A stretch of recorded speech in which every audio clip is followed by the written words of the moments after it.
Hello everyone, मैं प्रदीप कुमार आगाज IAS institute में आप सभी का स्वागत करता हूं। तो आइए आज के इस वीडियो में हम लोग बात करने वाले हैं भारतीय अर्थव्यवस्था।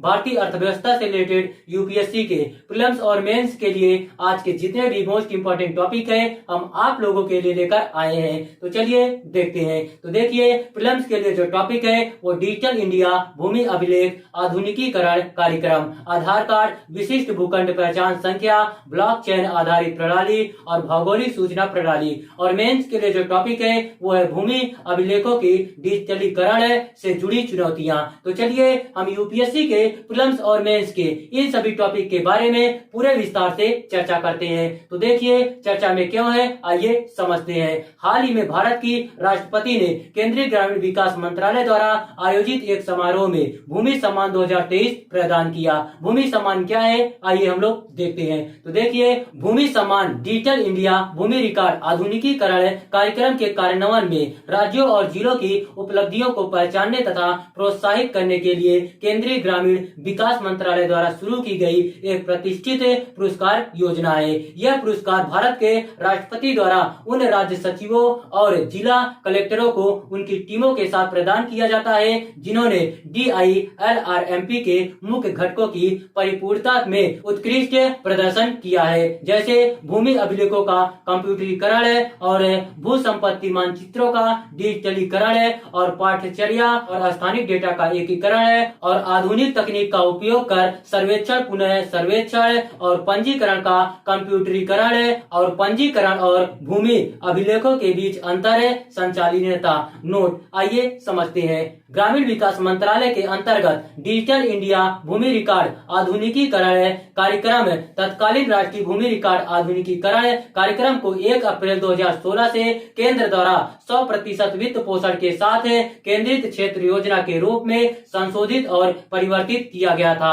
भूमि अभिलेखों के डिजिटलीकरण से लाभ क्या है, आइए देखते हैं। तो देखिए, सबसे पहले हम लोग समझते हैं पारदर्शिता और जवाबदेही के बारे में। तो देखिए, भूमि अभिलेखों के डिजिटलीकरण से लेन देन में पारदर्शिता बढ़ती है, जिससे भूमि से संबंधित अनैतिक और अवैध गतिविधियों की गुंजाइश कम हो जाती है। आपदा प्रबंधन क्या है, आइए देखते हैं। तो देखिए, डिजिटल रिकॉर्ड बाढ़ और आग जैसी प्राकृतिक आपदाओं के प्रति अधिक अनुकूल है, जिससे भूमि संबंधी आवश्यक दस्तावेजों को नुकसान से बचाया जा सकता है। भूमि पार्सल पहचान संख्या क्या है, आइए हम लोग देखते हैं। तो देखिए, आधार कार्ड के समान डिजिटल इंडिया भूमि सूचना प्रबंधन प्रणाली के तहत प्रदान की गई विशिष्ट भूमि पार्सल पहचान संख्या कुशल भूमि उपयोग की अनुमति देती है तथा नई कल्याणकारी योजनाओं के निर्माण एवं कार्यान्वयन को सक्षम बनाती है। भूमि विवादों का समाधान क्या है, आइए हम लोग देखते हैं। तो देखिए,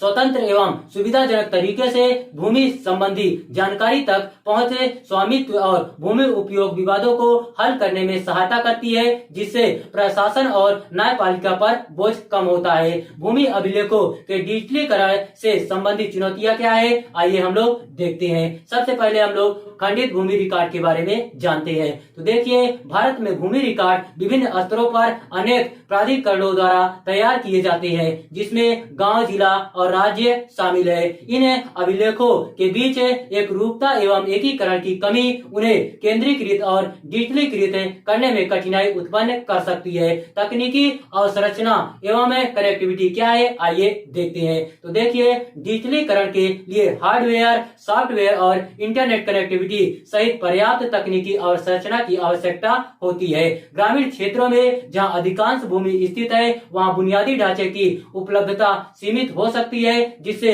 डिजिटलीकरण प्रक्रिया में बाधा उत्पन्न हो सकती है। डेटा सुरक्षा एवं गोपनीयता क्या है, आइए देखते हैं। तो देखिए, भूमि अभिलेखों में संवेदनशील व्यक्तिगत और संपत्ति संबंधी जानकारी होती है। डिजिटलीकरण में डेटा की सुरक्षा और गोपनीयता सुनिश्चित करना, अनधिकृत पहुंच तथा दुरुपयोग को रोकना भी महत्वपूर्ण है। आगे की राह क्या है, आइए हम लोग देखते हैं। सबसे पहले हम लोग ब्लॉकचेन आधारित भूमि अभिलेख के बारे में जानते हैं। तो देखिए, भूमि अभिलेखों को संग्रहण और प्रबंधन के लिए ब्लॉकचेन आधारित प्रणाली लागू करना। ब्लॉकचेन की विकेंद्रीकृत तथा अपरिवर्तनीय प्रकृति पारदर्शिता सुनिश्चित करती है, धोखाधड़ी की संभावना को कम करने के साथ भूमि के हस्तांतरण में विश्वास को बढ़ावा देती है। ड्रोन सर्वेक्षण एवं GIS मैपिंग क्या है, आइए देखते हैं। तो देखिए, भूमि पार्सल का सटीक सर्वेक्षण करने के लिए उच्च रेजोल्यूशन वाले कैमरे और लीडार तकनीक से लैस ड्रोन का उपयोग करना,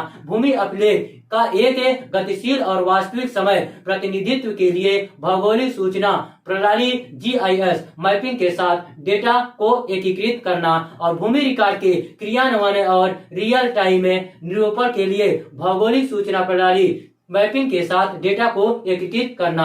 मानकीकरण और अंतर संचालितता क्या है, आइए हम लोग देखते हैं। तो देखिए, विभिन्न विभागों और प्रणालियों में भूमि रिकॉर्ड की अनुकूलता और निर्बाध एकीकरण सुनिश्चित करने के लिए समान डेटा मानक एवं प्रारूप स्थापित करना। इससे डेटा साझाकरण और पुनर्प्राप्ति अधिक प्रभावी होगी। तो देखिए, अगर आप लोगों को इसका PDF चाहिए तो इसका PDF हम आप लोगों को टेलीग्राम चैनल पर अपलोड कर देंगे। टेलीग्राम चैनल का नाम है आगाज IAS इंस्टीट्यूट और टेलीग्राम चैनल का लिंक हम इस वीडियो के डिस्क्रिप्शन में भी दे देंगे।